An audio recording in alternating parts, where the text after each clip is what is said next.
ng ICC investigator sa Pilipinas. Nasangkot po or nasali ang mga sundalo natin sa ginawang operasyon ng ICC investigator sa Pilipinas. Unang dumating ang mga ICC investigators sa Pilipinas noong December of 2023. At bago mag-December 2023 ay inutusan sila na magpapalit ng peso to dollars. 2 maleta na ang bawat maleta ay may nilalaman na 56 million pesos. Kaya nakapagpalit sila ng equivalent to $2 million. At ang sabi ng mga executive assistants ni Ginoong Saldico ay pinaghahandaan daw nila ang pagdating ng foreigners. At kalaunan ay nakilala ng mga ito na ang foreigners na binabanggit ay mga ICC investigators. At nakapaloob dito na ang ginawa nila ay mag-interview ng mga witnesses na ipinapaarating sa kanila ni Sunny Trillanes. Wala silang ibang in-interview na mga witnesses, kundi ang mga tao lamang na pinapadala ni Sunny Trillanes. At ibinigay kay Sunny Trillanes ang pondo para sa pag-asikaso sa mga ICC investigators na ito. Kaya naman po, lahat ng sasakyan na ginamit, lahat ng hotel accommodations ay sinagot ni Saldico at saka ni Sunny Trillanes. Napansin din po nila na lahat ng mga pag-interview ng ICC investigators ay sa mga pribadong lugar. Wala man lang government office. At makikita po ninyo ang madalas na pag-deliver nila ng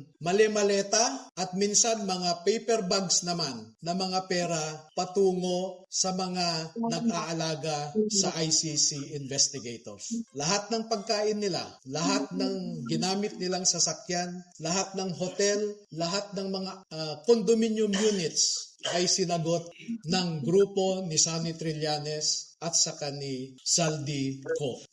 At bilang isang abogado po ay nababahala ako dito.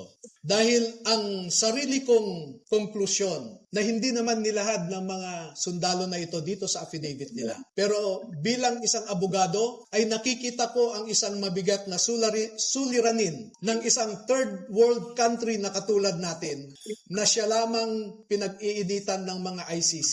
Hindi nila kayang ipatupad ang kanilang orders sa mga mayayaman na bansa.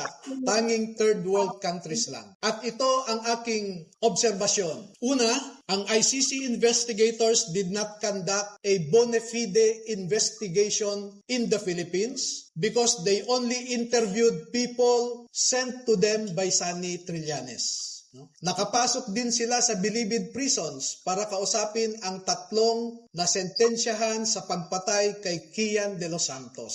Meron din silang kinausap na mga di umano ay EJK victims' families sa bahay Kalinga ni Father Flavie Villanueva. At lahat ng gastos ni Father Flavie Villanueva ay sagot ni Saldico. Number 2, dahil December 2023 lang unang pumunta ang ICC investigators sa Pilipinas, ay hindi nakakaduda that the ICC investigators manufactured the existence of ICC jurisdiction in the Philippines because the residual jurisdiction of ICC ended in March of 2019 or 1 year after the Philippines deposited its articles of withdrawal in the United Nations. Number 4, the ICC investigators themselves committed graft and corruption. Dahil bakit hinayaan nilang lahat ng sasakyan, lahat ng pagkain, lahat ng accommodations nila ay sinagot ng mga tao na kilala naman nila na kalaban ng kanilang iniimbestigahan. At panglima, ang mandato ng ICC ay di umano protektahan ang human rights ng mga tao. Pero bakit hindi sila nagbigay o nirespeto ang human rights ng isang tao na kanilang iniimbestigahan sa pamamagitan sana ng pag-imbestiga ng mga ibang tao na hindi pinapadala ni Sunny Trillanes.